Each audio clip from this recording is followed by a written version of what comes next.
Señoras y señores, buenas tardes. Bienvenidos al Salón Simón Bolívar del Centro de Convenciones del Hotel Santa Marta. En nombre de la Federación Nacional de Comerciantes, FENALCO, de Comercio y el Servicio Nacional de Aprendizaje SENA, les damos una cordial bienvenida al acto de instalación del 68º Congreso Nacional de Comerciantes, con la asistencia del señor Presidente de la República, doctor Juan Manuel Santos Calderón. Este año desde Santa Marta, una ciudad emblemática, acogedora y muy turística por sus atractivos urbanos, por sus maravillosos e inigualables paisajes naturales y sobre todo por la calidez de su gente. Santa Marta, también llamada la Perla de América, hoy recibe a cientos de empresarios de todo el país que con esfuerzo y dedicación han contribuido al progreso nacional y a fortalecer el comercio como una de las actividades económicas más importantes del país. Gracias también a todos ustedes, señores delegados e invitados especiales, por acompañarnos en este evento máxima cita del comercio formal en Colombia. FENALCO, como entidad gremial, se creó para unir a los comerciantes del país alrededor de unos objetivos empresariales comunes. Hoy, después de 68 años, muchos coinciden en señalar el franco trabajo del gremio por misión de orientar, representar y proteger sus intereses dentro de un criterio de bienestar y progreso del país. Saludo del doctor Rafael Madero Cabrera, presidente de la Junta Directiva Nacional de la Federación Nacional de Comerciantes FENALCO.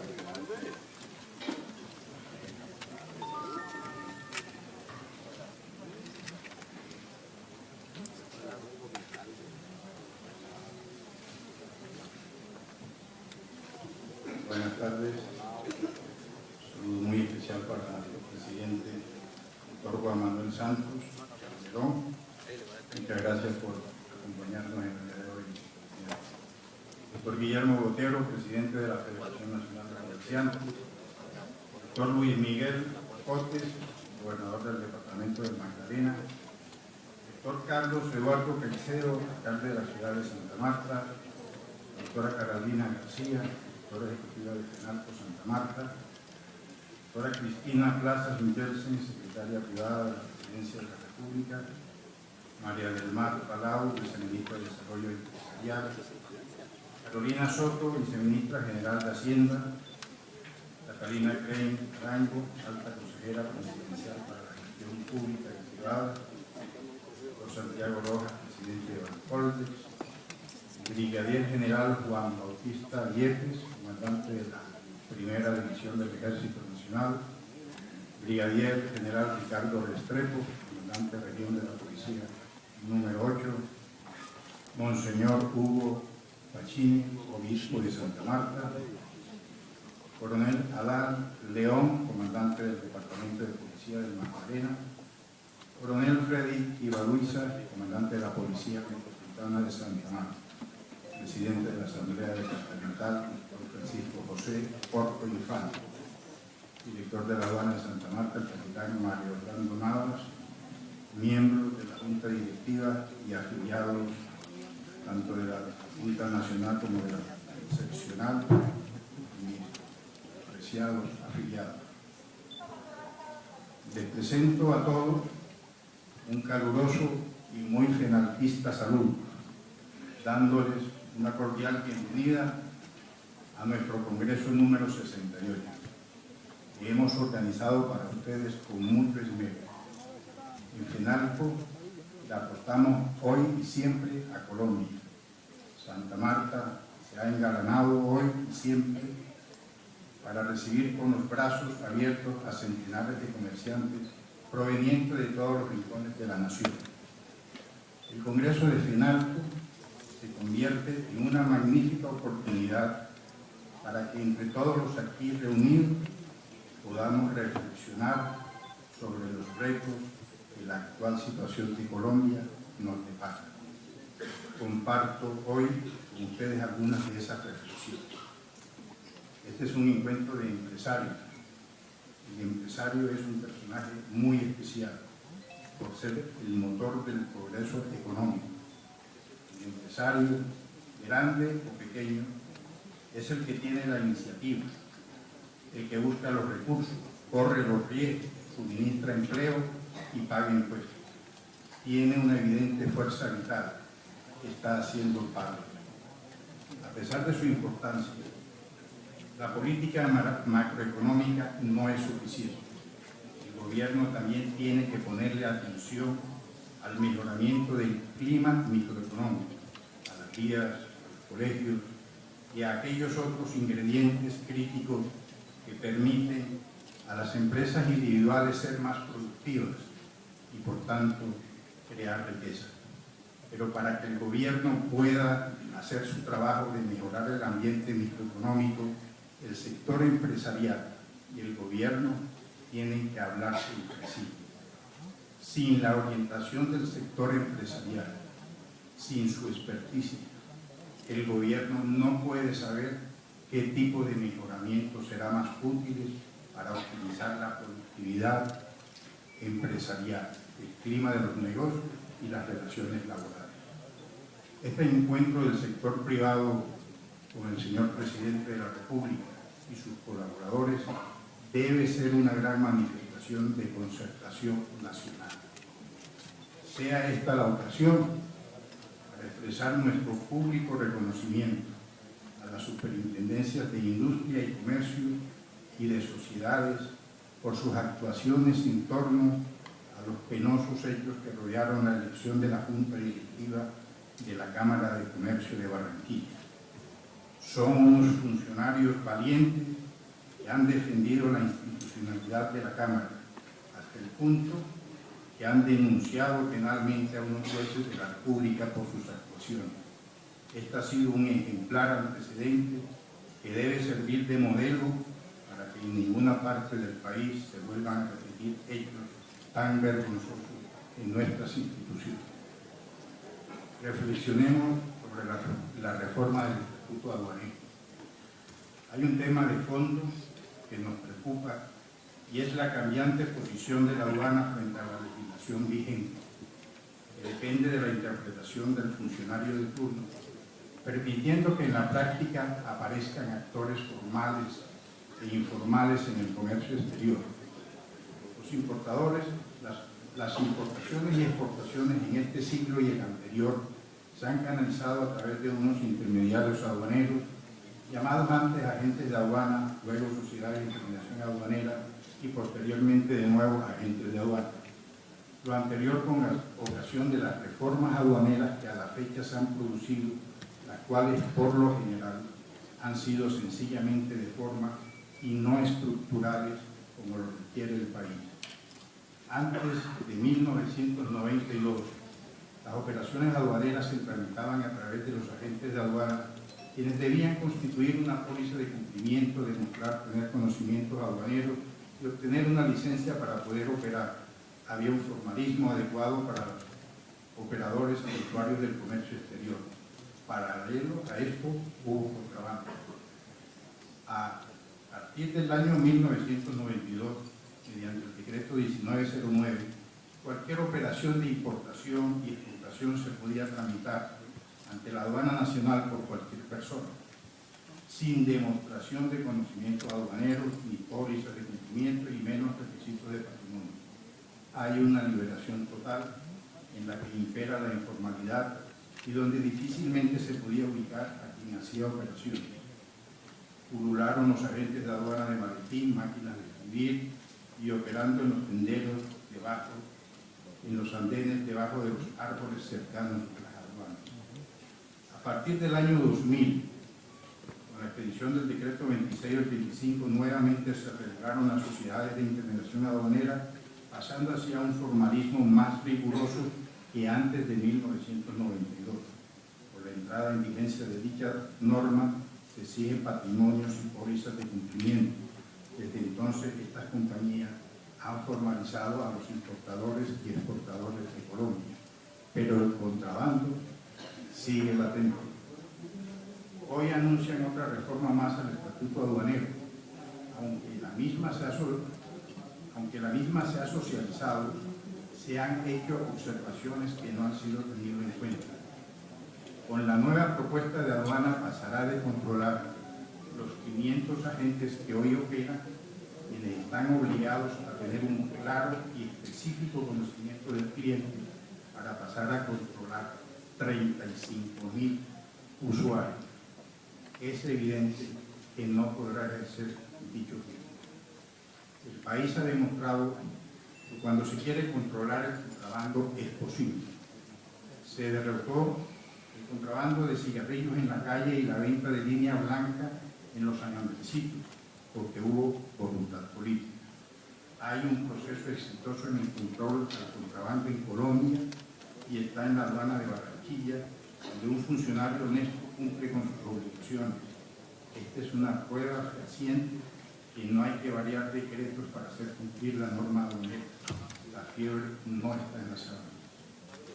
El descargue de fondeo de buques en el proyecto de estatuto aduanero es un tema tan especializado en aspectos y operaciones portuarias que lo lógico era incluirlo en una modificación a la ley de puertos y no en una reforma aduanera. Con posterioridad a la discusión del proyecto, se incluyeron 3 artículos en relación con la agilización de carga que pretenden constituirse en un mecanismo permanente y no excepcional como está actualmente. Es necesario su debate. Por ello, reconocemos la voluntad de la ministra de Transporte, doctora Cecilia Álvarez Correa, y de la doctora Catalina Frey, que nos acompaña, de revisar estos artículos y construir un sistema equitativo y justo, el cual debe incluir la competitividad del país mediante la tan anhelada navegabilidad por el río Magdalena, y más aún teniendo en cuenta que el agua es el modo de transporte más barato del mundo. Ahora reflexionemos sobre el Caribe. El Caribe colombiano es uno de los lugares tropicales más exuberantes del mundo. Además de la belleza física y natural, la región Caribe también es la cuna de eventos y fiestas de orden regional, nacional e internacional. Colombia tiene una gran diversidad cultural, étnica, racial, geográfica y biológica, pero es aquí, en la región Caribe, donde más elementos compartimos entre sí.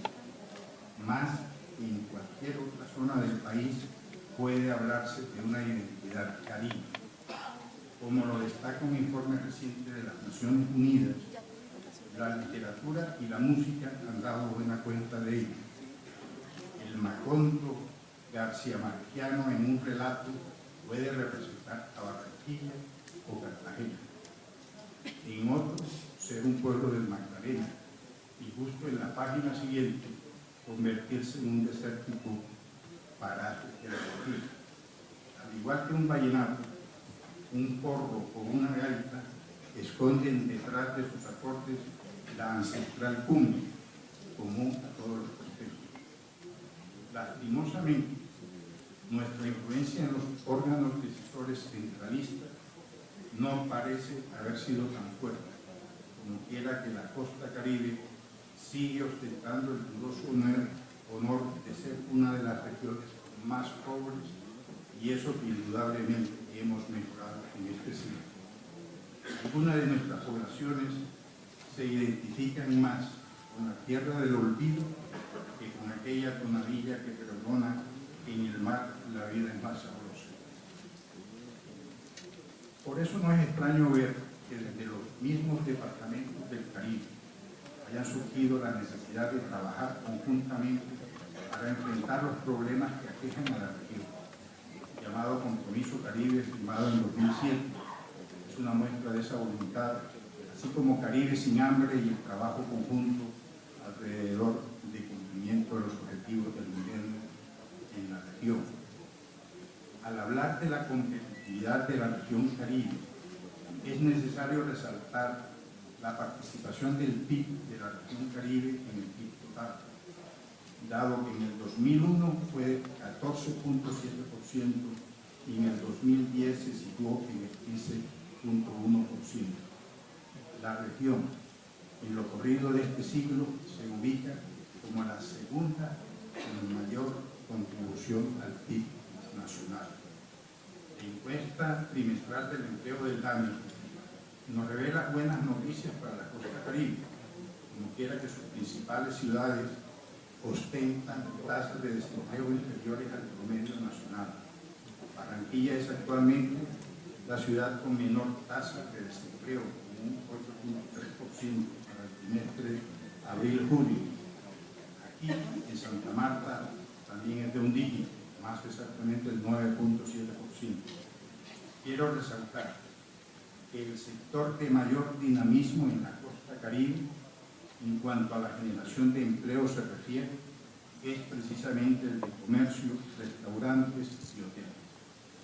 La región Caribe continúa rezagada en los indicadores de calidad de vida frente al promedio nacional. Una ciudad como Montería tiene menos del 60% de cobertura de alcantarillado. Y no hay encuentro donde no denunciemos que las tarifas de energía que rigen para la costa son exageradas y que afectan sobremanera la competitividad empresarial. Insistimos una vez más que se refiere a tratamientos, que se requiere de un tratamiento especial, unas tarifas diferenciales para la región Caribe, no solo por sus negativas consecuencias para el mundo de los negocios, sino porque afecta la calidad de vida de su población, obligándola a prescindir de la compra de otros bienes y servicios.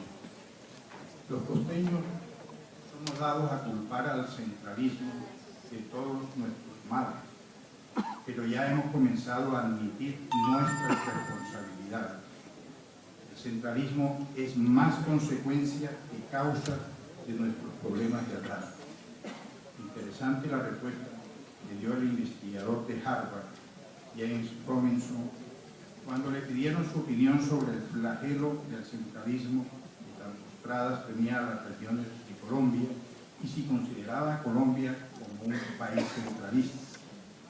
El académico respondió, abro comillas, por el contrario, lo que tienen ustedes es un Estado tan débil que nunca ha controlado su territorio, razón por la que prosperaron las bandas narcoguerrilleras y narcoparamilitares, y también por lo que la corrupción se adueña de la provincia, en donde es más fácil camuflarse, cierro comillas.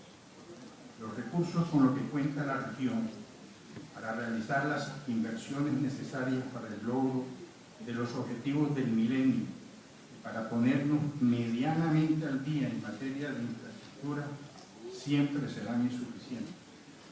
Por ello, aparte de mejorar la eficiencia tributaria y el gasto público, debemos contar con una estrategia nacional de apoyo a las regiones con menor desarrollo relativo.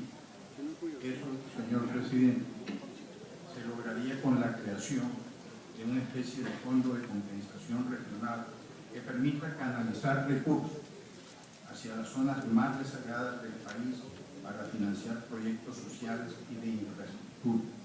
Esto es lo que se trata de alcanzar con el nuevo esquema de regalías, pero según declaraciones de varios gobernantes de la región, hasta el momento no se ha visto.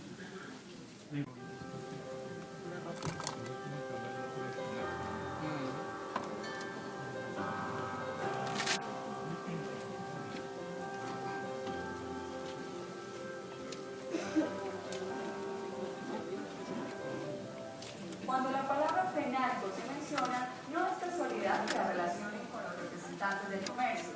Es lógico, pues tiene un fuerte posicionamiento, resultado de una tarea titánica y un esfuerzo constante de 7 décadas, representando y defendiendo los intereses del sector comercio colombiano y sus servicios.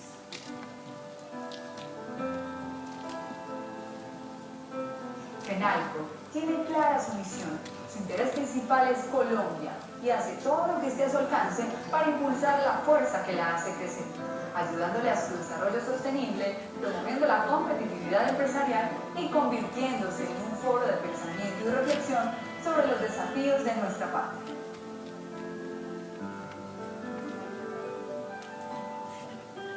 Con presencia en 32 ciudades y 19.011 afiliados a nivel nacional, lo que representa un crecimiento del 48% en la última década en el número de empresarios, FENALCO sigue siendo el representante por excelencia del gremio de los comerciantes colombianos, gracias a su servicio, a sus 68 años de existencia y a sus 4 principales ejes estratégicos.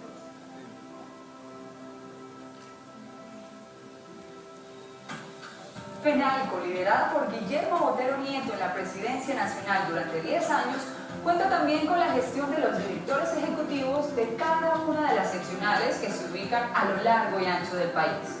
Líderes comprometidos en la dirección de múltiples proyectos en beneficio de los afiliados. Una administración moderna, en donde el trabajo se basa en la satisfacción de sus necesidades y expectativas.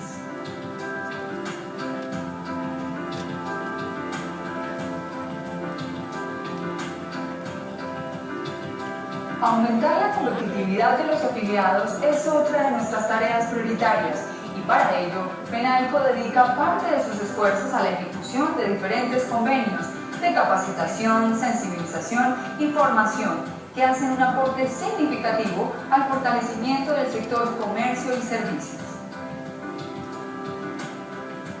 Convocamos anualmente a los mejores expertos a nivel nacional e internacional para la realización de más de 15 eventos sectoriales en todo el país con el apoyo del SENA.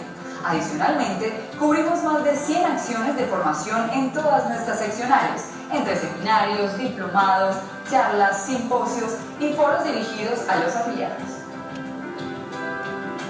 En un mundo moderno donde las transacciones electrónicas crecen permanentemente, la disminución de los costos se ha vuelto esencial para los empresarios. Uno de los más importantes son las comisiones que se pagan a los establecimientos financieros por recibir tarjetas de crédito y débito. Por esta razón, hemos emprendido una importante campaña para lograr su disminución. Todo esto es posible gracias a un constante interés por nuestros afiliados. Nos esmeramos cada día en acercarnos más a ellos, detectar sus necesidades y, gracias a la estructura federada del gremio, representar sus intereses ante las entidades públicas de orden nacional, local, regional y demás entes privados que inciden en el desarrollo empresarial. Somos conscientes que la pequeña empresa es motor de nuestra economía y debe ser impulsada con el trabajo permanente del gremio. Para lograrlo, vinculamos en nuestro programa FENALtiendas en el 2012 un total de 120.000 comerciantes que tienen acceso a un gran número de beneficios en formalización, emprendimiento, tecnología y capacitación. Además de las gestiones sectoriales especializadas, contamos con un equipo jurídico y económico altamente calificado para brindarle asesoría transversal a todos los sectores del comercio y servicios. En el campo jurídico somos partícipes de las diferentes iniciativas de regulación, haciendo seguimiento permanente a las normas de alto impacto para el comercio, promoviendo campañas de socialización de las mismas para que los empresarios logren una adecuada implementación.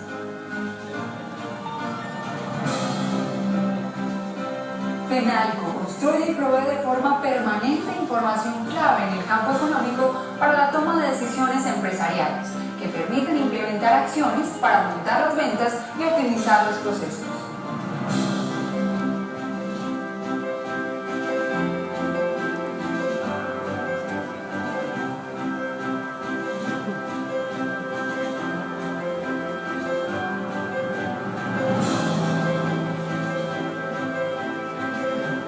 La Federación Nacional de Comerciantes, FENALCO, seguirá trabajando por representar, defender y fortalecer los derechos del gremio comercial en Colombia, el sector que más genera empleo en nuestro país, contribuyendo así al desarrollo económico y social de la nación.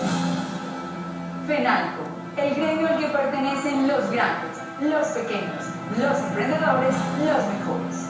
FENALCO, la fuerza que une.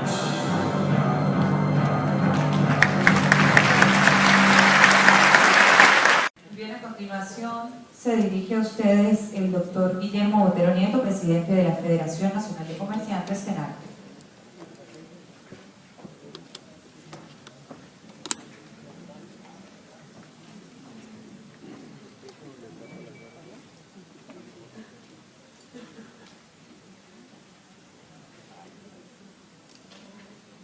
Doctor Juan Manuel Santos Calderón, presidente de la República de Colombia. Doctor Rafael Madero, presidente de la Junta Directiva Nacional. Doctor Luis Miguel Cotes, gobernador del departamento. Doctor Carlos Eduardo Caicedo, alcalde de la ciudad de Santa Marta, que nos envía buenos saludos. Doctora Carolina García, directora ejecutiva de FENALCO Santa Marta. doctora Cristina Plaza Mikkelsen, secretaria privada de la Presidencia de la República, doctora María del Mar Palau, viceministra de Desarrollo Empresarial, doctora Carolina Soto, viceministra de Hacienda, doctora Catalina Creina Arango, alta consejera presidencial para la gestión pública y privada, doctor Santiago Rojas, presidente de Bancotex, distinguidos miembros de la comitiva del señor presidente de la República, brigadier general Juan Bautista Yepes, comandante de la Primera División del Ejército, brigadier general Ricardo Restrepo, comandante de Región Policía número 8, monseñor Hugo Puccini, obispo de Santa Marta, coronel Adán León, comandante del Departamento de Policía del Magdalena, coronel Freddy Tibaluiza, comandante de la Policía Metropolitana de Santa Marta, doctor Francisco José Porto, presidente de la Asamblea Departamental, doctor Jaime Tobón Villegas y su distinguida señora Norela, expresidente de la Federación Nacional de Comerciantes y exalcalde de Medellín, señores miembros de la Junta Directiva Nacional, de las juntas directivas seccionales que nos acompañan, un especial y afectuoso saludo a los doctores Álvaro Restrepo, a Margarita María, su hermana, y a todos ustedes, los afiliados, y a nuestros amigos de los medios de comunicación. Ante la coyuntura nacional de los últimos días, queremos declarar que el gremio, de forma monolítica, apoya la institucionalidad y gobernabilidad que Colombia necesita. No podemos permitir que la situación nacional, impregnada de un ambiente enrarecido, comience a deteriorar el clima empresarial y la propia confianza inversionista que tanto esfuerzo nos ha costado construir. Rechazamos tajantemente las vías de hecho y nos comprometemos a trabajar con todos los actores de la República en el gran pacto nacional para el agro y el desarrollo rural. Una vez más, unimos nuestros esfuerzos para alcanzar los logros requeridos y así salir adelante. El campo colombiano tiene un futuro provisorio si se logran aprovechar las inmensas posibilidades de ser en el futuro un gran proveedor de alimentos para el mundo. Esto requiere el diseño de políticas públicas que permitan detectar las oportunidades para los empresarios del agro, agregando siempre valor a sus productos. Consideramos sumamente importante la convocatoria de las fuerzas representativas del sector productivo que usted realizó el pasado viernes en la Casa de Nariño y a la cual acudimos con el fin de propiciar un diálogo franco. Reiteramos el compromiso del gremio de trabajar con entusiasmo por un mejor agro, insistiendo en que, como se lo expuse, los tratados de libre comercio no son los causantes de los problemas del agro.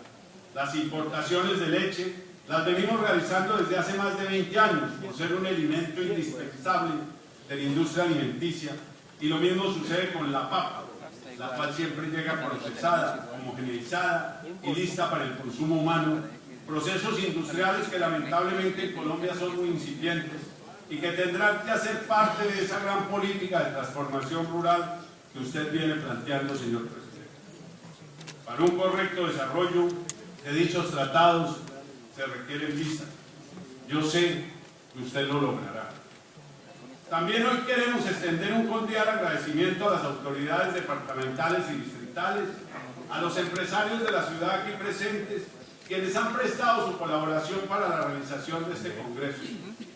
Santa Marta en los últimos tiempos ha venido siendo agobiada por el flagelo de la extorsión a grandes, medianos y sobre todo a pequeños y microempresarios que pese a los múltiples esfuerzos no ceden. Las autoridades reportan un leve mejoramiento en los índices de denuncias con un incremento cercano al 20% con respecto al año anterior.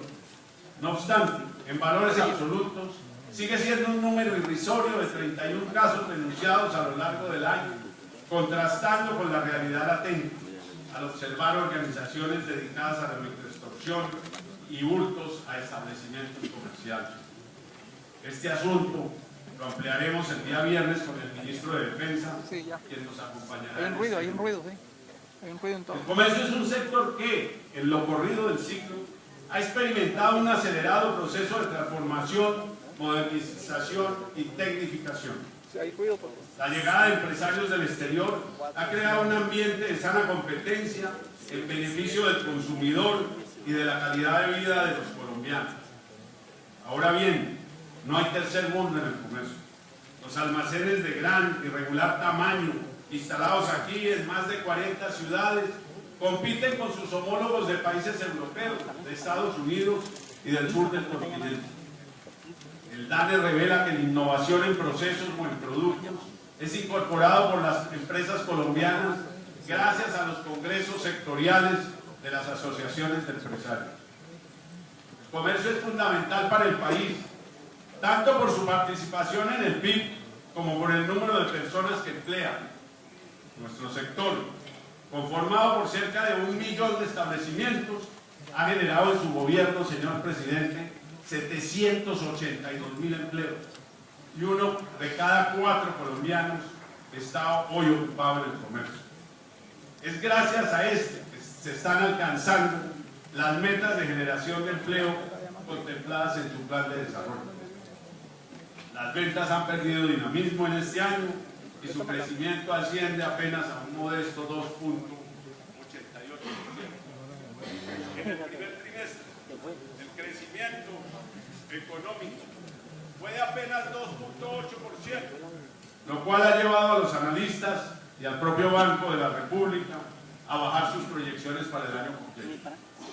Es necesario estimular la economía mediante acciones monetarias que obliguen a los bancos a reducir la tasa bancaria corriente, mientras el Banco de la República, desde julio de 2012, ha reducido sus tasas en 200 puntos básicos, desde 5.25% a 3.25%. El interés bancario corriente muestra un descenso de 20.86 efectivo anual a 20.34 en el mismo periodo. De nada sirven las reducciones del Banco de la República si los bancos no las trasladan a los usuarios. La inflación es baja y sus expectativas se encuentran ancladas en la meta de largo plazo del 3%, razón de más para flexibilizar el control monetario.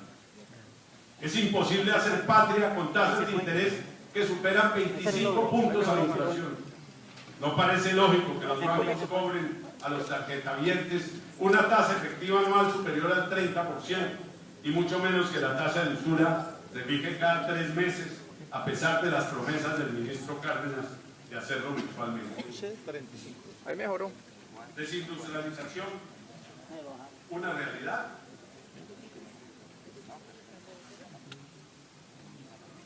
Pese a que se han tomado medidas con base en la tesis de la desindustrialización del país, FENALCO observa que las importaciones de bienes de capital de la industria durante los primeros 33 meses de su gobierno suman 31.852 millones de dólares, es decir, casi 1.000 millones de dólares mensuales, y los empleos en dicho sector se han incrementado en 277.000.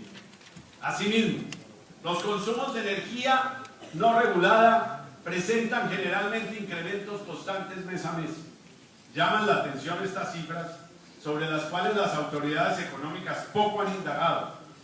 Nadie en crisis invierte, genera empleo y gasta más energía. Cada 4 años, en medio de la contienda electoral, resurgen ideas como la de usar la política comercial para favorecer sectores que no son los más provisorios ni los que más ayuda necesitan, sino los que más vociferan. Ojalá esta jornada sea de excepción, pero más bien preparémonos para recibir de los candidatos a los cargos de elección popular toda suerte de propuestas. Estaremos prestos a decantarlas. Para llegar al desarrollo hay que aumentar el ingreso, mejorar su distribución y crear empleos productivos.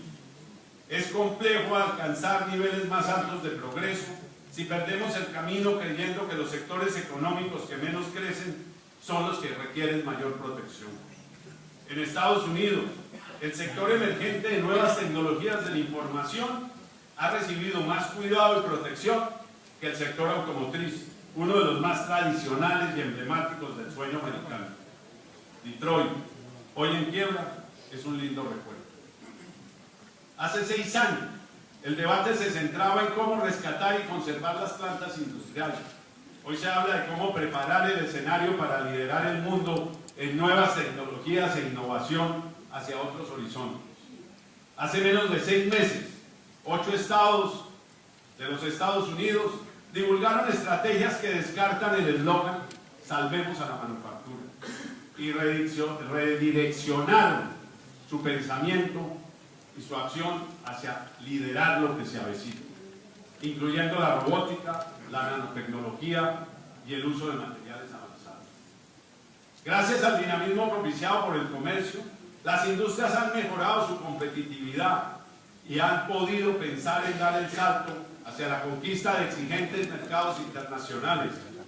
El surgimiento de las marcas propias ha permitido que centenares de MIPYMES hoy produzcan altos volúmenes, convirtiéndolas en empresas sostenibles y generadoras de empleo.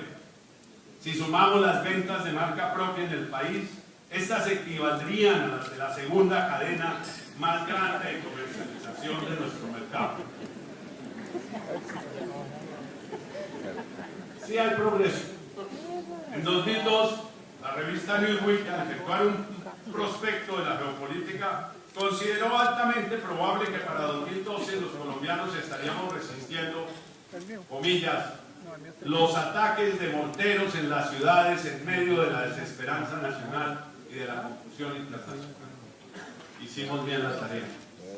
Desde aquí, nuestra voz de aliento y reconocimiento para los generales y estrategas responsables de las victorias en el campo de batalla. El estamento militar y policial ha manifestado el mayor respeto y prudencia frente a las negociaciones de paz. Su comportamiento demuestra su disciplina, profesionalismo y apego a la Constitución.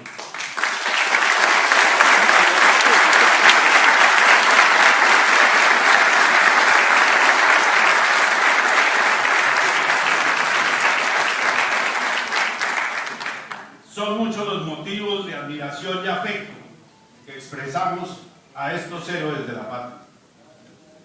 Hace 10 años era una utopía pensar que Colombia podía ser un mercado atractivo para las grandes inversiones. Hoy lo somos junto a Chile, México y Perú. Mano dura y lucha frente al contrabando. Es un problema que creíamos estaba estirpando, pero que últimamente ha resurgido con voracidad y con sevicia contra la estructura productiva del país. En esta tarea concertada de buscar soluciones hay que combinar fórmulas como la revisión de algunos aranceles, disminución de los impuestos al consumo y la revisión selectiva de mercancías susceptibles de introducirse legalmente, entre otros. Creemos que el contrabando existe por la presencia de muchos incentivos para ejercerlo. Si no se disminuyen los incentivos, la pelea contra el contrabando está perdida. Colombia no puede pretender que el mundo abra sus mercados mientras aquí cerramos los nuestros. Tampoco se puede atraer inversión extranjera de alto valor agregado con medidas proteccionistas e inseguridad jurídica. En Argentina hay una desbandada de capitales porque las empresas extranjeras no resisten más cambios repentinos en las reglas del juego. Empresarios extranjeros vinculados al país con sus capitales y tecnología han expresado temor de que aquí pueda pasar lo mismo. Algunos temas tributarios. La estructura tributaria es uno de los pilares fundamentales para el desarrollo empresarial del país. Por esta razón, consideramos importante acelerar la reglamentación de los artículos pendientes de la pasada reforma tributaria. Solo hasta ahora se acaba de modificar el mecanismo de retención en la fuente para el impuesto de renta. El sistema estaba estructurado para una tarifa del 33%, cuando la ley 1607 lo redujo al 25%. Es así como solo a partir de septiembre se reduce la retención del 3.5 al 2.5, habiendo generado ingentes saldos a favor de los contribuyentes, cuya devolución con la nueva reglamentación es incierta. Con respecto a la retención del CRE, se ha presentado un problema de fondo, y es que no tiene topes mínimos como si existe en renta. Es por esto que se debe declarar y pagar todos los valores retenidos, lo que en la práctica obliga a presentar declaraciones por valores irrisorios, cuyos costos de transacción financiera exceden en algunos casos hasta más de 10 veces los valores a pagar. Con la Ley 1429 de 2010 se permitió el descuento de los parafiscales de los nuevos empleados creados en los grupos poblacionales de jóvenes, madres cabezas de hogar, personas desplazadas, desmovilizadas o con discapacidad. Ahora bien, con la sustitución de los parafiscales de SENA, ICBF y Salud por el impuesto del CRE, esta medida en la práctica quedó eliminada. Quiero también resaltar la gravedad del problema relacionado con el impuesto de industria, comercio y avisos. En varios municipios del país estamos sufriendo interpretaciones de las alcaldías por fuera de la Ley 14 de 1988, que lo están cobrando por el simple hecho de la comercialización de los productos por parte de terceros, lo que a todas luces desborda el hecho generador contenido en la norma. Esta situación ha conllevado a que los empresarios no solo tengan que pagar el impuesto donde se encuentre el asiento principal de sus negocios, sino a pagarlo también en aquellos lugares donde sus compradores los venden, por ser estas ciudades destinatarias de sus mercancías. Esto constituye una doble tributación por un mismo hecho, lo cual se encuentra prohibido en nuestra Constitución. Respetuosamente solicitamos expedir un decreto reglamentario que solucione este abuso de las autoridades locales. Últimamente se ha vuelto a escuchar en el país el canto de sirenas que pretende revivir el nefasto 4 por 1000 en buena hora desmontada por la Ley 1430 promovida durante su gobierno. Es el impuesto más antitécnico, regresivo y odiado por los colombianos junto con el impuesto de patrimonio, por lo que muy respetuosamente solicitamos que este no se reviva y se cumpla lo que ya está dispuesto en la ley.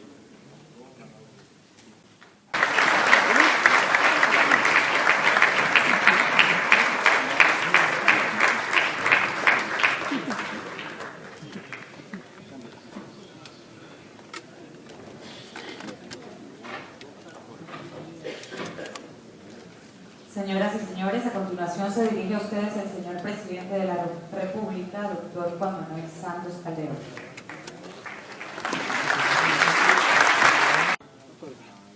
Presidente de FENALCO, señora Margarita, señor Presidente de la Junta Directiva Nacional de FENALCO, Rafael Madero, esposa Marta, apreciados integrantes de la Junta Directiva, señor Gobernador del Departamento de Magdalena, Luis Miguel Cotes, señor Alcalde de Santa Marta, Carlos Eduardo Caicedo, primera dama Elisa, señora Directora Ejecutiva de FENALCO Santa Marta, Carolina García,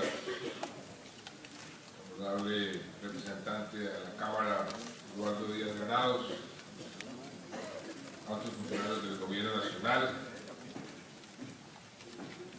señora Presidenta de la Junta de Promoción Turística de Santa Marta, Leonor Consuelo Gómez,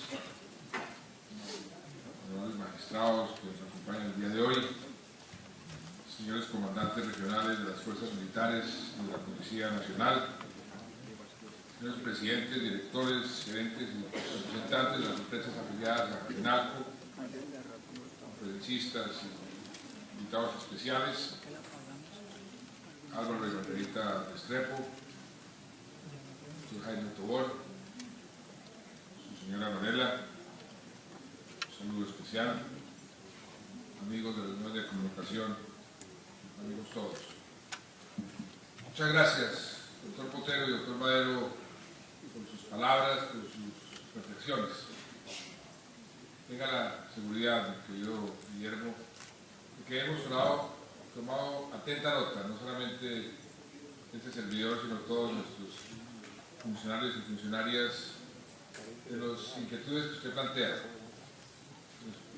Además son válidas y al grano, como usted suele hacerlo. El excesivo costo de la intermediación bancaria ha sido una lucha de muchos años. Las retenciones y devoluciones de la DIAN, no solamente el sector del comercio, sino otros sectores que estamos haciendo todos los esfuerzos. El contrabando donde estamos haciendo toda una reingeniería, ver cómo podemos ser más efectivos. El tema arancelario es un tema de permanente discusión, un tema que confieso que no conocía, pero creo que podemos tomar cartas en ese asunto rápidamente. Hasta ahora me entero lo de la escasez de oro, no sabía que eso se estaba presentando. La chatarrización y las iniciativas que se han presentado al Congreso por parte de diferentes congresistas, aquí doctor Eduardo Caro, iniciativas que sobre todo a la larga, en lugar de proteger el empleo, lo que causan es más desempleo. También escuchamos, doctor Madero, sus comentarios. El Estatuto Aduanero está en concertación, está en discusión. El tema, por ejemplo, que usted pone sobre el avance que estamos logrando en convertir el río Magdalena en una verdadera autopista como quería Libertador.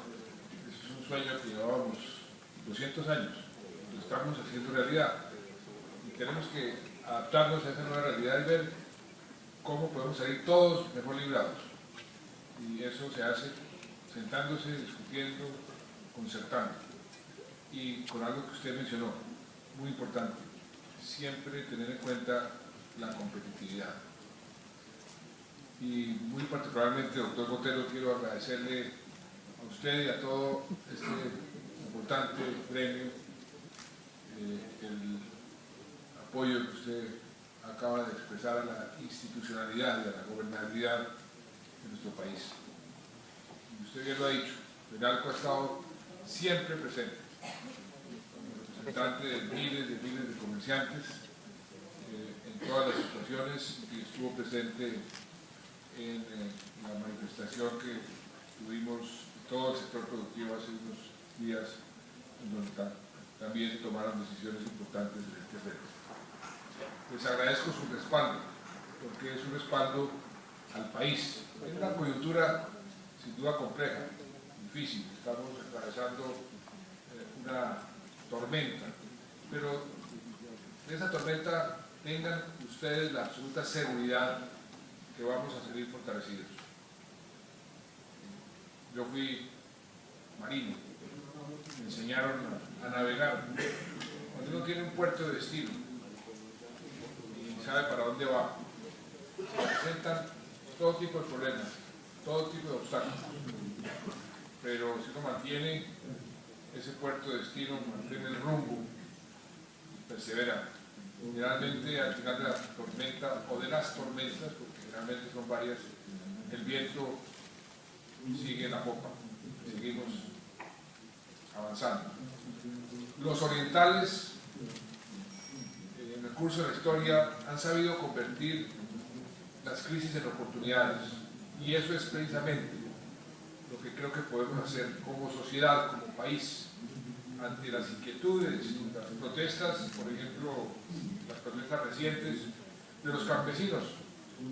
La mayoría de ellas son protestas legítimas, porque yo soy el primero en reconocer que estamos viviendo un problema estructural en nuestro campo colombiano.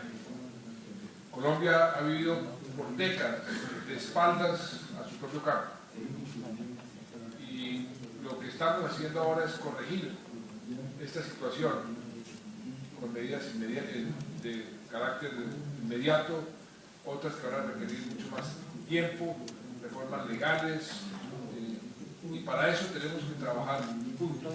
Les voy a dar un ejemplo que demuestra cómo hemos abandonado nuestro campo durante mucho tiempo.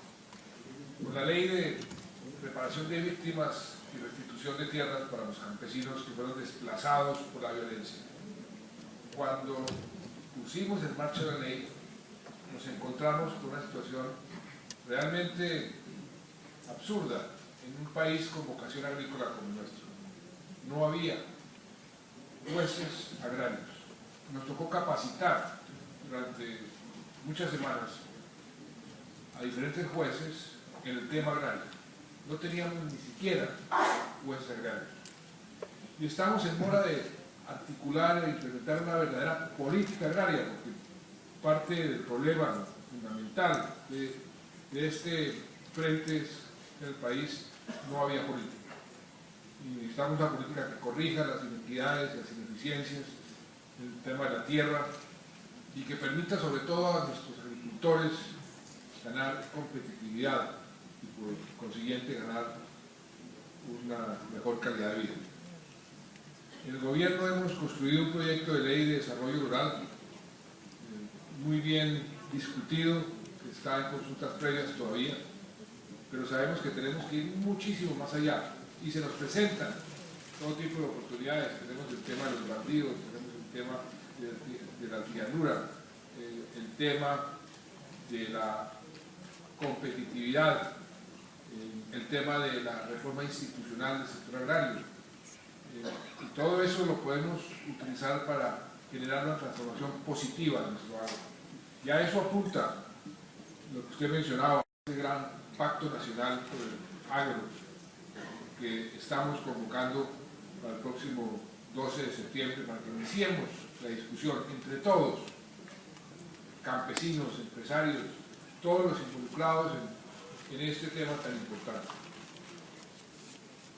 Ahora bien, somos un gobierno con talante democrático, yo me precio mucho de ello. Hemos respetado la protesta social, hemos atendido los reclamos, hemos atendido las inquietudes y estamos poniendo todo de nuestra parte para encontrar y poner en práctica soluciones, ojalá de consenso.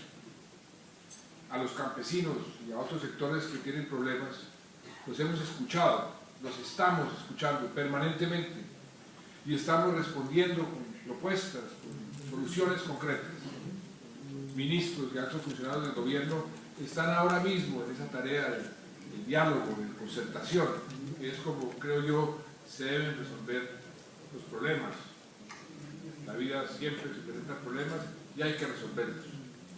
Pero lo que no podemos justificar, lo que no podemos tolerar, son las acciones violentas que atentan contra la inmensa mayoría de los colombianos, porque así no es la protesta, así no puede ser la protesta.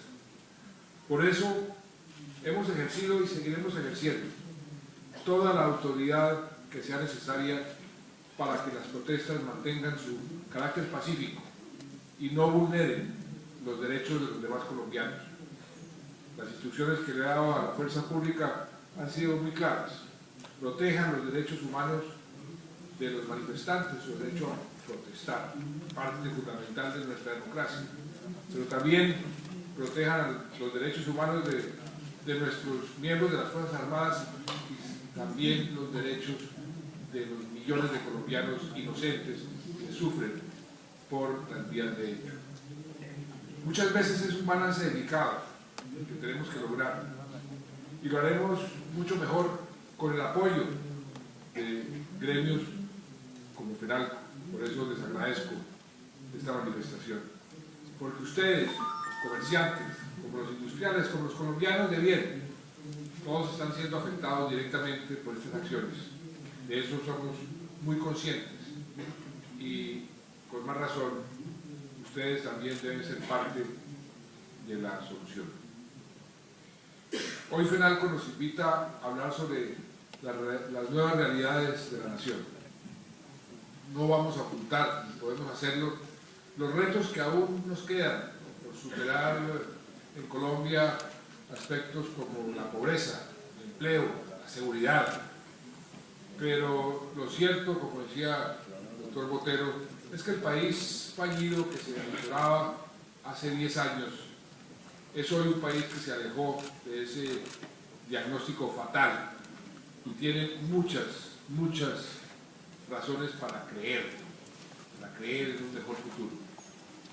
Hace unos días conmemoramos el centenario del nacimiento de uno de los grandes líderes de la segunda mitad del siglo XX, como fue el doctor López Miquelsen.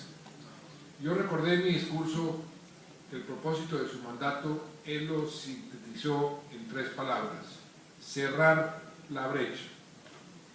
Esa sigue siendo hoy un imperativo que tenemos que cumplir y con el que en nuestro gobierno nos hemos concentrado.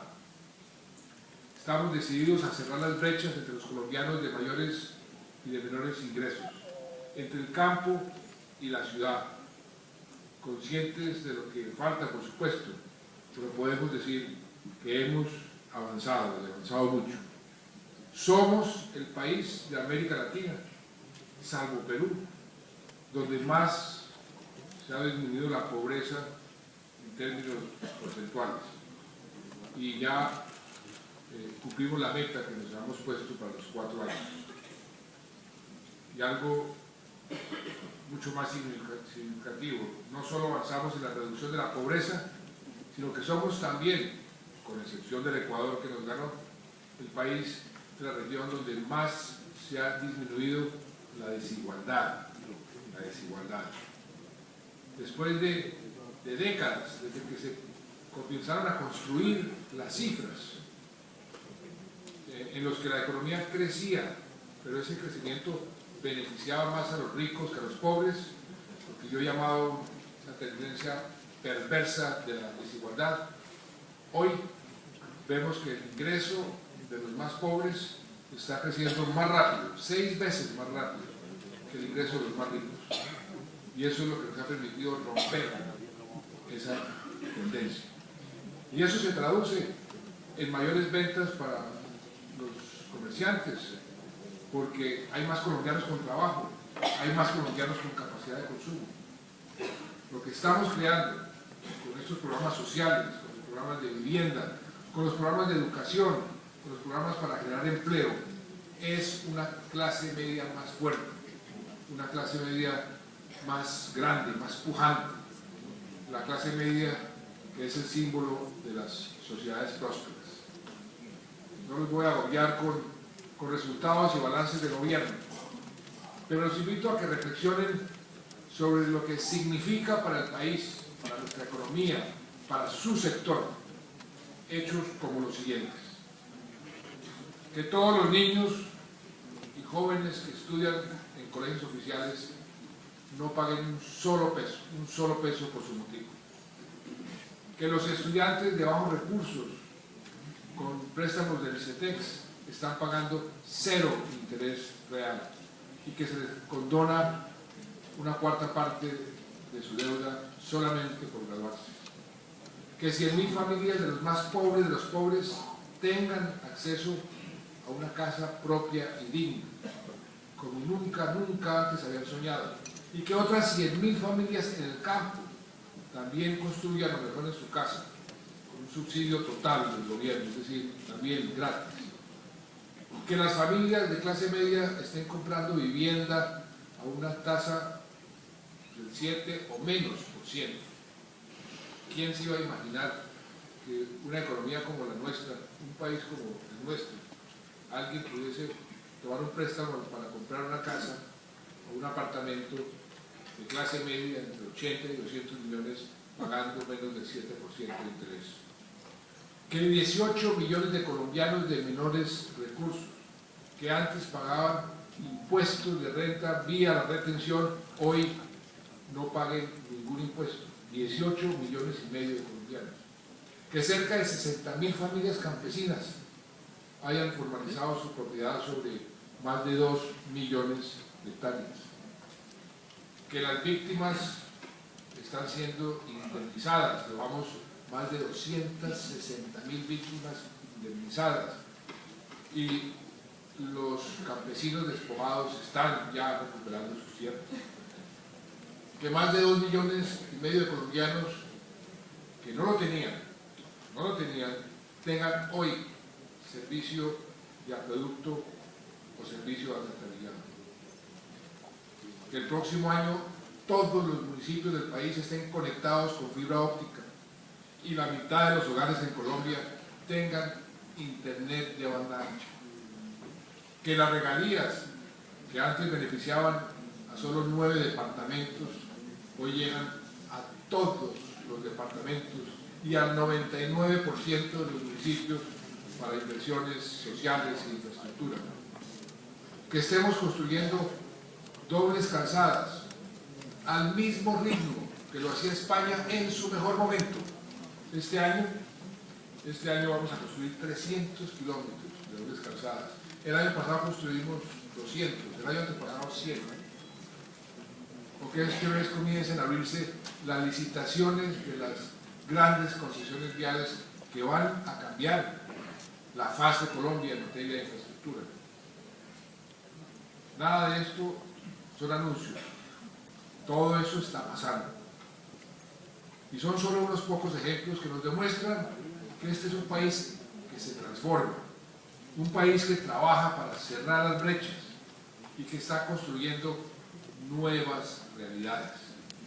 Y esto, repito, se traduce en más clientes, más potencial para el crecimiento de la economía, del comercio, de la industria. Y miren esta otra nueva realidad. Según los datos de julio pasado, hoy hay 2 millones de colombianos más trabajando que cuando comenzó el gobierno. Hemos logrado la tasa de desempleo de un dígito que nos propusimos y mes tras mes, por 35 meses, hemos visto bajar el indicador de desempleo todos los meses frente al mismo mes del año anterior. Y eso creo que no lo puede contar con seguridad ningún país de la región.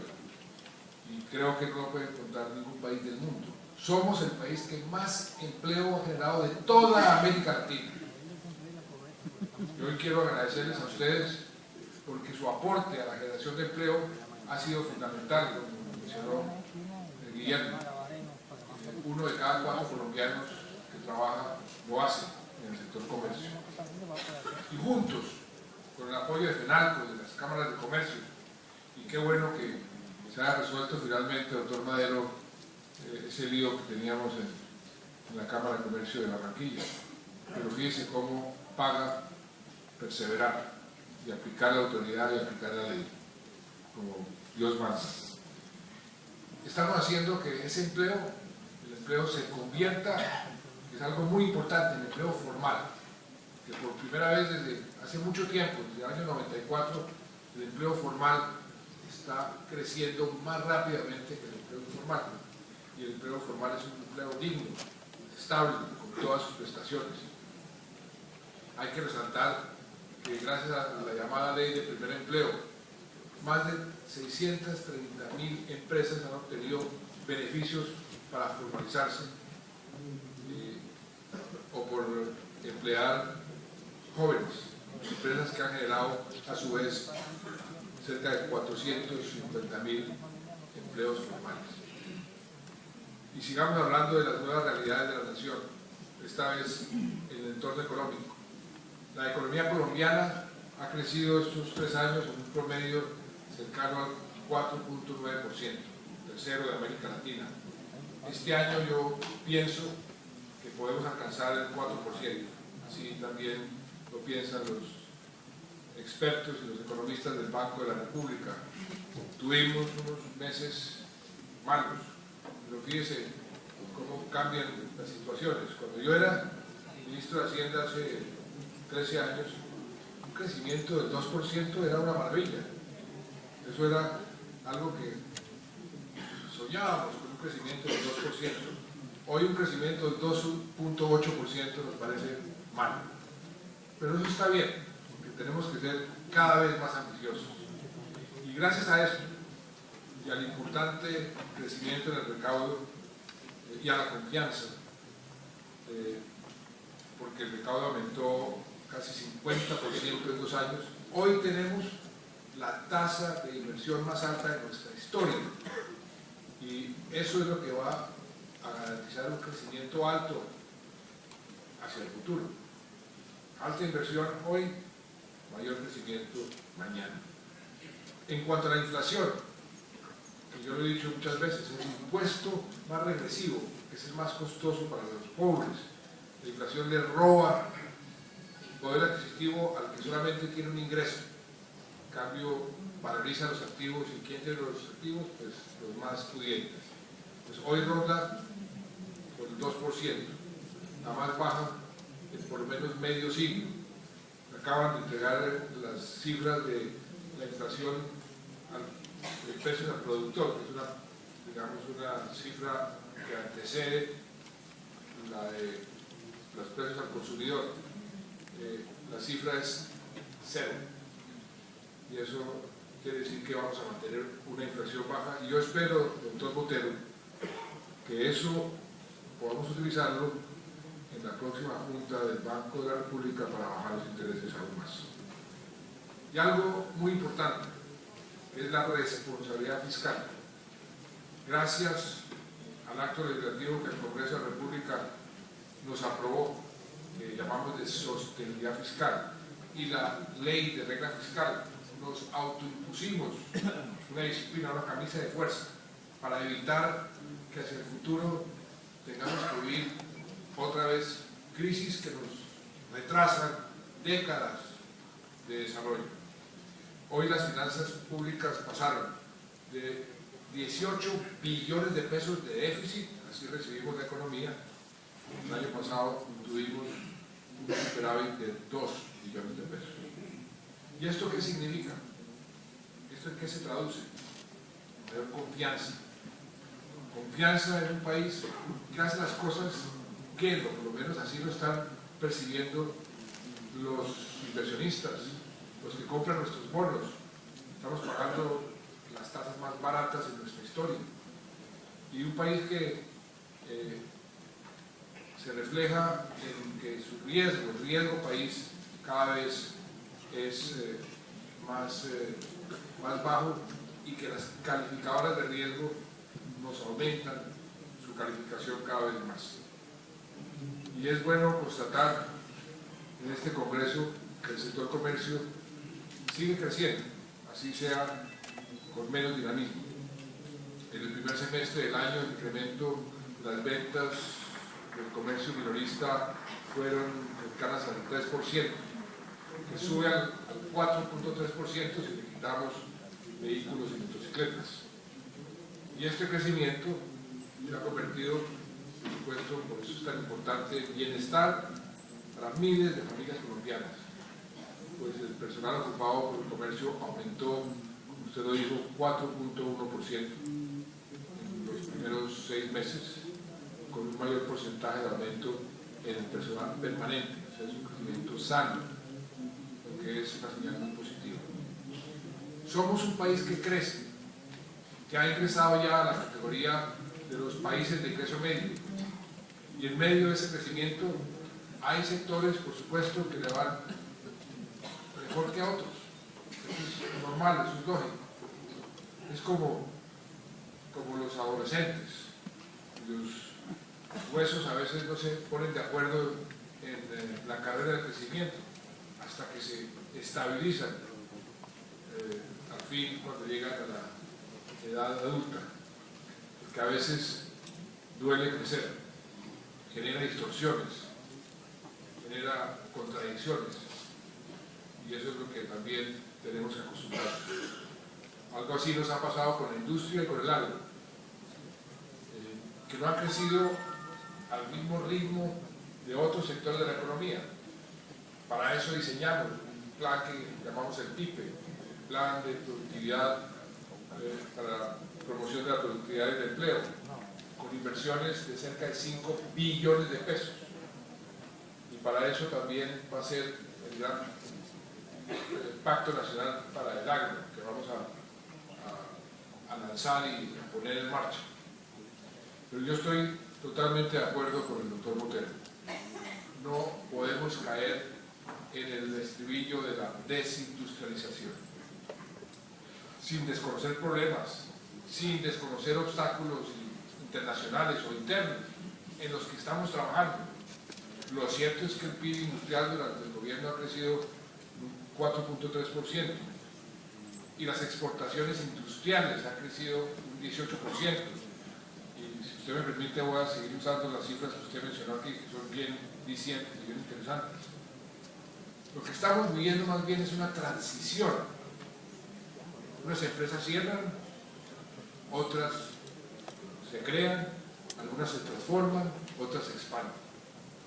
Tenemos que comprender que en una economía globalizada, en la que hoy felizmente nuestros productos pueden llegar a 1.400 millones de consumidores libres de aranceles, ningún país puede ser competitivo en todas las áreas y en todos los productos.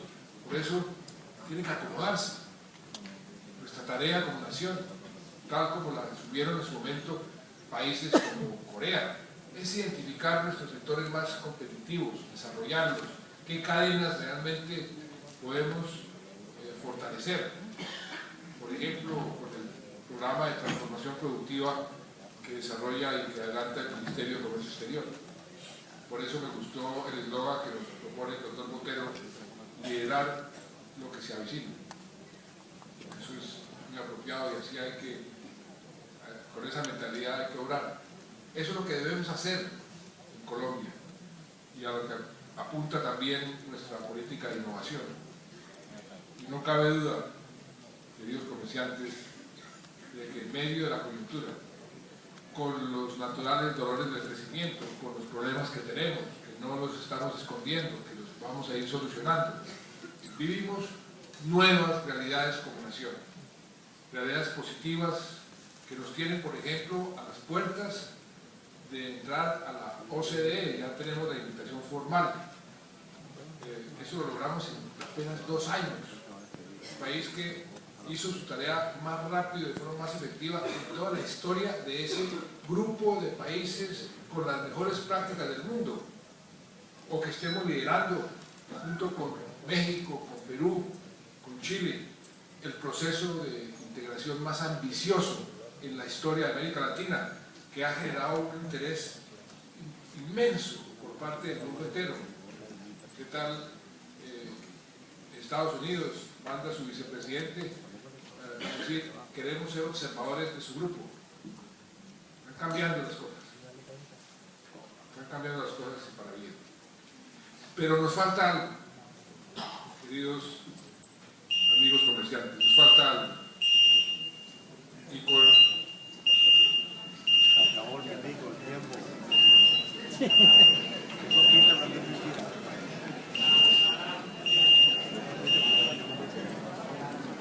¿Estoy extendiendo mucho?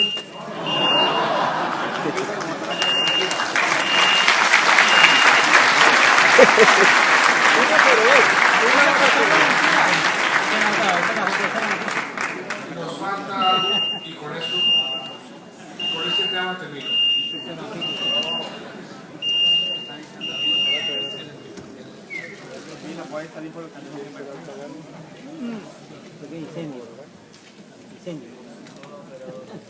Nos falta algo esencial.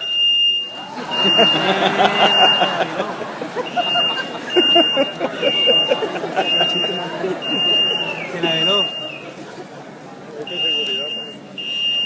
Esa es la vía de la prosperidad que está reclamando. Señor.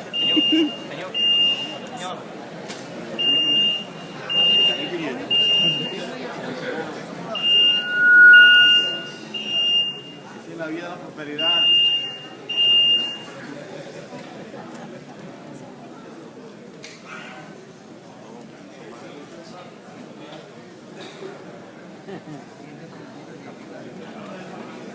Muy bien. Pues prométame con este libro. Pero nos falta algo esencial para poder despegar en ese camino hacia el desarrollo y la prosperidad. La vía. Nos falta el valor supremo de cualquier sociedad, la paz.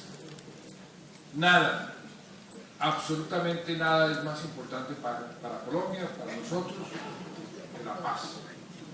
Y no solo es importante, es urgente. Hace poco más de un mes conocimos, avergonzados, un informe que bautizaron Basta Ya, que publicó el Centro Nacional de Memoria Histórica, con unas historias que nos desgarran el corazón cuando se leen. Más de 220.000 muertos en el último medio siglo por causa de un conflicto sin sentido, un conflicto entre hijos de una misma nación. Parece inconcebible, parece una historia de terror, pero sucedió. Y lo peor es que sigue sucediendo. Y eso no lo podemos permitir. Dejar que esto continúe, que la violencia siga cobrando la vida, la salud y la tranquilidad de nuestros compatriotas día tras día, no puede ser una opción. Por eso estamos trabajando para terminar el conflicto lo más pronto posible. Y hablo de terminarlo, no de suspenderlo para que luego se avive y se haga peor. Todo lo que hacemos, todo nuestro esfuerzo va destinado al fin definitivo del conflicto interno, para que nunca más vivamos otro medio siglo de muerte y destrucción. En los conflictos internos en diversos puntos del planeta, en la mayoría de los procesos de paz que se han desarrollado en el mundo, hay un factor común. La paz no se impone por las armas. Una paz genuina, una paz que realmente garantice la no repetición, una paz que construya un entorno de reconciliación, que sane las heridas que se han abierto durante tanto tiempo, es siempre el resultado de un acuerdo. Y los acuerdos de paz se firman con los enemigos, no con los amigos. Por eso son difíciles, por eso las negociaciones son arduas y hay que andar con mucho cuidado. Yo fui ministro de Defensa cuando iniciamos la ofensiva más exitosa contra las FARC, una ofensiva que ha continuado y se ha incrementado durante mi gobierno. Usted lo sabe, general. Permítame que diga algo presuntuoso. Yo sé hacer la guerra y obtuve unos magníficos resultados en esta tarea. Es más fácil, se lo digo aquí con toda franqueza, es más fácil, más impactante, más vendedor mostrar a la población atemorizada la cabeza sangrienta del enemigo. La búsqueda de la paz, en cambio, no es tan espectacular. Eso requiere prudencia, requiere sigilo, requiere paciencia, mucha paciencia y una férrea determinación de perseverar cuando se ve posible la consecución del fin. He hecho ambas tareas y hoy sé que es más difícil hacer la guerra que hacer la paz que hacer la guerra. Pero también sé que hacer la paz es la tarea más urgente de cualquier gobernante. Y permítanme decirles algo desde una perspectiva personal. Yo pude perfectamente haberme quedado quieto. Pude haber seguido la inercia de una guerra que aprendí y sé dirigir y que da resultados visibles, aunque no definitivos. Pero no hubiera estado tranquilo, porque si existe una oportunidad, tan solo una oportunidad de parar este desastre, y no tomamos esa oportunidad, no la aprovechamos, no solo tendríamos que responder ante la historia, creo que tendríamos que responder ante nuestra propia conciencia. Y hoy podemos decir que hemos avanzado mucho más que nunca antes en cualquier otro proceso con las FARC. El acuerdo sobre el primer punto de la agenda, el de desarrollo rural integral, es un acuerdo trascendental, en particular porque lo logramos con una guerrilla cuyas reivindicaciones y su origen han sido particularmente rurales. Nuestro gobierno viene trabajando en el mejoramiento de las condiciones de nuestros campesinos, pero ¿cuánto más podríamos hacer en el campo colombiano sin tener atravesado con una mula muerta ese conflicto armado, que ha sido además la razón culpable del atraso en el campo también? Ahora estamos discutiendo el segundo punto, que es también muy importante, los derechos y garantías para el ejercicio de la oposición y para los nuevos movimientos que surjan de ese acuerdo final. Muchos ponen el grito en el cielo ante la posibilidad de que quienes empuñaron algún fusil, un arma contra el Estado, puedan alguna vez hacer política dentro del Estado.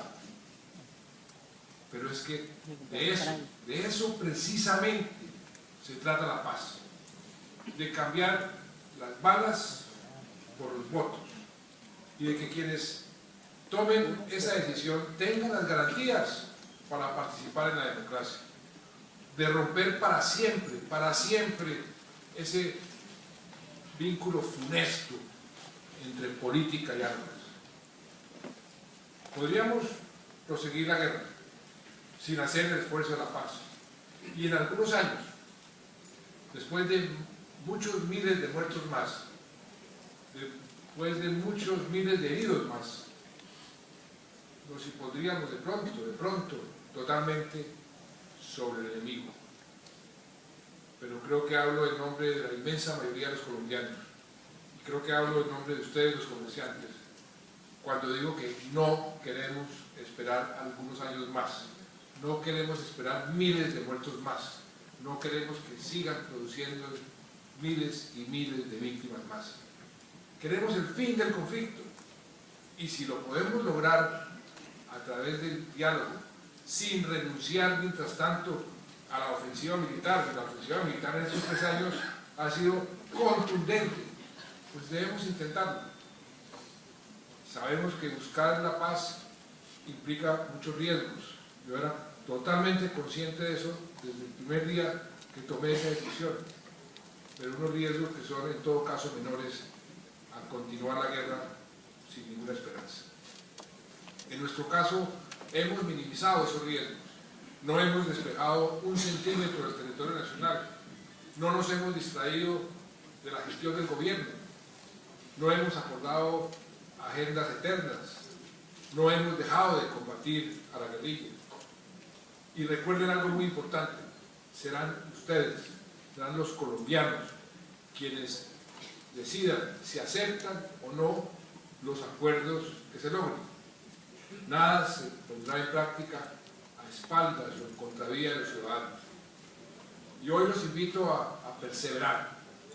Perseveremos en la búsqueda de la paz y perseveremos en construir desde ya esas condiciones del posconflicto. Hoy, cuando se cumple 1 año exactamente desde cuando anuncié al país y al mundo, el 4 de septiembre, la firma del acuerdo marco para la terminación del conflicto interno armado, quiero invitarlos a todos a aportar su voluntad, a que me ayuden con su fe y con su trabajo a la tarea más urgente y más importante de todas, la tarea de la paz. Construyamos entre todos, empresarios, comerciantes, gobiernos, sociedad civil, una nueva realidad donde no haya miedo, sino convivencia, donde no haya odio, sino tolerancia. Esa es la Colombia en la que yo quiero vivir, o por lo menos la que yo le quiero dejar a mis hijos, y en la que yo creo que ustedes también quieren dejarles a sus hijos. La Colombia que podemos construir todos unidos. Muchas gracias.